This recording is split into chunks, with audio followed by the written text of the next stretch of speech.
Namaskar, I am Manoj Kumar. Welcome to in the program Press Meet.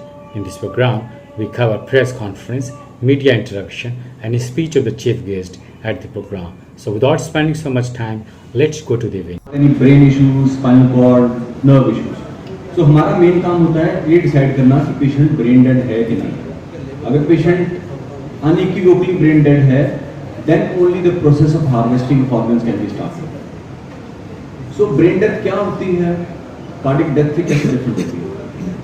So brain death के लिए the essential criteria is that all the functions of the brain are irreversibly and irrevocably damaged. Means कि brain का कोई भी भाग काम नहीं कर रहा है. So इसको easily समझेंगे तो पेशेंट को तीन चीजें एसेंशियल होती हैं. पेशेंट को कॉमा हो, पेशेंट को अगर हम टच करते हैं चेस्ट पे, हम डीप पेनफुल स्टिमुलस देते हैं, हम हाथों पे या नेल बेड्स पे डीप पेनफुल स्टिमुलस देते हैं तो पेशेंट का कोई रिस्पांस नहीं आता. अगर पेशेंट को डीप कॉमा है, then we consider that the patient might be a case of brain death. उसके बाद हम देखते हैं ब्रेन स्टेम रिफ्लेक्सेस. तो ब्रेन को बेसिकली दो भागों में डिवाइड कर सकते हैं फॉर इजी अंडरस्टैंडिंग. एक तो पार्ट होता है सेरिब्रम. सेरिब्रम होता है ऊपर का भाग जिसको ब्रेन का बोलते हैं, और उसमें हम देखते हैं पेशेंट को कॉमा है कि नहीं. और नीचे का भाग जो ब्रेन का होता है उसको बोलते हैं ब्रेन स्टेम. सो एक पहले हम देखते हैं पेशेंट को कॉमा है कि नहीं. तो irreversible coma is mandatory for us to go ahead with the procedure of diagnosing a patient to be brain dead और नॉट. सो अगर हमने देख लिया कि पेशेंट को कॉमा है, हमने पेशेंट की स्टर्नम पे डीप पेनफुल स्टिमुलस दिया, हमने नेल बेड्स पे दिया, हमने डीप स्टिमुलाई दिए, बट पेशेंट को कोई मोटर मूवमेंट नहीं हो रही, then we go ahead and see कि पेशेंट को कोई ब्रेन स्टेम रिफ्लेक्सेस है कि नहीं है. सो ब्रेन स्टेम रिफ्लेक्सेस में कॉमनली हम क्या चीज देखते हैं कि पेशेंट की जो आंख की पुतलियां हैं उनमें कोई उससे कुछ लाइट का रिएक्शन है कि नहीं. सो अगर कोई रिएक्शन नहीं है और पुतलियां मिड या टोटली डायरेक्टेड हैं तो पेशेंट को ब्रेन डेथ हो सकती है. फिर हम कुछ टेस्ट करते हैं जिसको बोलते हैं कॉर्नियल रिफ्लेक्स. हम आंख की कॉर्निया पे हम एक थोड़ा कॉटन को लेकर टच करते हैं, देखते हैं कुछ रिस्पांस पेशेंट की आई में आ रहा है कि नहीं आ रहा है. हम पेशेंट को सक्शन करते हैं, देखते हैं पेशेंट को कफ रिफ्लेक्स हो रहा है, कुछ गैग रिफ्लेक्स हो रहा है कि नहीं हो रहा है. हम पेशेंट के कान के अंदर एक इरिगेशन टेस्ट होता है वो करते हैं.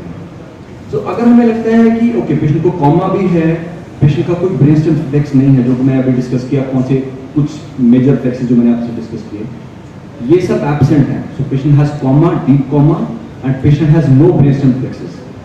Then we go ahead with the third test which is a mandatory test for diagnosing a patient to be brain dead और नॉट. वो होता है एपनिया टेस्ट. एपनिया टेस्ट होता है कि पेशेंट सांस ले रहा है कि नहीं ले रहा, अपने आप से उसकी ब्रीथिंग एफर्ट्स हैं कि नहीं. उसका एक प्रोसेस होता है, I will not go into the technical details of that process, but अगर पेशेंट को कॉमा है, ब्रेन स्टेम रिफ्लेक्सेस नहीं है, एपनिया टेस्ट पेशेंट का पॉजिटिव है, तो हम पेशेंट को लेबल करते हैं ब्रेन डेथ. और उसके लिए ब्रेन डेथ कमेटी होती है हॉस्पिटल में.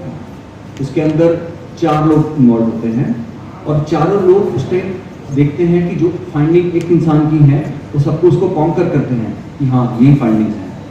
और उसके बाद ये फाइंडिंग्स दोबारा हम चेक करते हैं आफ्टर 6 to 8 आवर्स में दोबारा चेक करते हैं. बिकॉज एक चीज बड़ी इंपॉर्टेंट है कि ब्रेन डेथ का diagnosis should be beyond doubt. इसमें कोई डाउट नहीं होना चाहिए. अगर हमें 1% भी डाउट है, 0.1% भी डाउट है, we would not declare the patient to be brain dead. Then we would again do the same process again and again till we are 100% sure कि पेशेंट को ब्रेन डेथ है. सो कॉमन जो कुछ causes होते हैं जिसके कारण की पेशेंट को ब्रेन डेथ होती है, वो होती है ब्रेन का इरिवर्सिबल ब्रेन इंजरी. उसमें कॉमनली बहुत ज्यादा ब्रेन में हेमरेज हो जाए, जिसको ICH बोलते हैं. किसी भी कारण से पेशेंट को ब्रेन हेमरेज होगी, मैसिव ब्रेन हेमरेज होगी, तो पेशेंट को ब्रेन डेथ हो सकती है. पेशेंट को मेजर ट्रॉमा हो गया, रोड साइड एक्सीडेंट हो गया, उसके कारण से पेशेंट को इरिवर्सिबल ब्रेन इंजरी हो सकती है. पेशेंट को बहुत बड़ा अधरंग का अटैक आ गया जिसको इश्केमिक स्ट्रोक बोलते हैं, वैसा हुआ तो पेशेंट को ब्रेन डेथ हो सकती है. अगर पेशेंट को कार्डियक अरेस्ट हो गया, उसके बाद पेशेंट को CPR हुआ, पेशेंट रिवाइव नहीं हुआ, पेशेंट के ब्रेन में एडिमा या स्वेलिंग है और पेशेंट का कोई रिस्पांस नहीं आ रहा, तो ये सब कुछ कारण है जिससे पेशेंट को ब्रेन डेथ हो सकती है. सो कुछ चीजें हमारे ध्यान में रखनी बहुत जरूरी है. एक तो the diagnosis has to be 100% crystal clear. It should be in rock, मतलब वो उस पर डायग्नोसिस में कोई डाउट संदेह नहीं होना चाहिए. अगर 4 लोग हैं उनमें से किसी को भी संदेह है कि पेशेंट का कोई रिस्पॉन्स है तो हम उसको ब्रेन डेथ डायग्नोज नहीं करेंगे, फिर हम दोबारा रिपीट करेंगे उस साइकिल को 6 से 8 घंटे बाद, एंड उसके बाद as and when required will repeat the cycle till we are 100% sure कि पेशेंट को ब्रेन डेथ है कि नहीं। एंड दूसरा, the cause of brain death has to be very clear and it has to be irreversible, मतलब ऐसा कुछ कारण नहीं होना चाहिए जिसके कारण कि पेशेंट का रिस्पॉन्स आने के आगे भी चांसेस हैं, जैसे कि कोई पेशेंट को इलेक्ट्रोलाइट डिस्टर्बेंस हो, पेशेंट को मेजर लिवर किडनी का इंजरी हो, पेशेंट का टेम्परेचर कम हो, तो वो सब चीज़ें हम एक्सक्लूड करते हैं बिफोर वी डायग्नोज कि पेशेंट को ब्रेन डेथ है कि नहीं है। और जब हम ये सारे टेस्ट रिपीट कर लेते हैं 6-8 घंटे के बाद, उसके बाद हम सर्टिफाई कर देते हैं कि पेशेंट ब्रेन डेड है। उसके बाद ये process of organ retrieval start